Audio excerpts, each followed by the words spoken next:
আসসালামু আলাইকুম। আজকের ভিডিও স্বর্ণের খোঁজে। অ্যান্ড্রু কার্নেগি নামে এক স্কট বাল্য বয়সে আমেরিকায় এসে ছোট ধরনের কাজ করে কোটিপতি হয়েছিলেন। তাকে একবার জিজ্ঞেস করা হলো কিভাবে তিনি মানুষের সঙ্গে ব্যবহার করেন।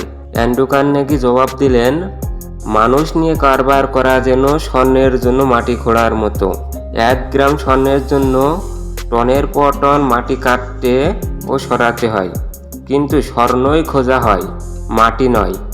আসল কথা, আমাদের নজর কোনটার উপর? নজরটা স্বর্ণের উপরই থাকুক, মাটির উপর নয়। মানুষের মধ্যেও যদি দোষ ত্রুটি খোঁজা হয়, তবে মাটির মতো তা অনেক পাওয়া যাবে। প্রশ্ন হচ্ছে, আপনি কি খুঁজছেন? অ্যান্ড্রু কার্নেগির জবাবের মধ্যে একটি গুরুত্বপূর্ণ কথা আছে।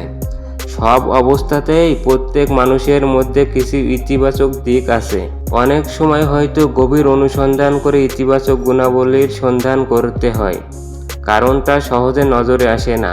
তাছাড়া আমরা অন্য মানুষের ত্রুটি দেখতে এত অভ্যস্ত যে ভালোর দিকটি সাধারণত আমাদের নজরে আসে না। সব মানুষেরই কিছু ইতিবাচক দিক আছে। এই কথার দৃষ্টান্ত হিসেবে একজন বলেছিলেন যে একটা বন্ধ হয়ে যাওয়া ঘড়িও দিনে 2 বার সঠিক সময় দেখিয়ে থাকে।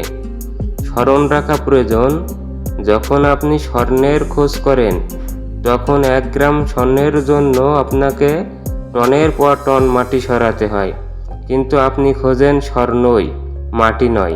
নেতিবাচক দৃষ্টিভঙ্গির মানুষ সব সময়েই সমালোচনা করবে। কিছু লোক আছেন যারা পক্ষ বিপক্ষ বিচার না করে সব সময়েই সমালোচনা করেন।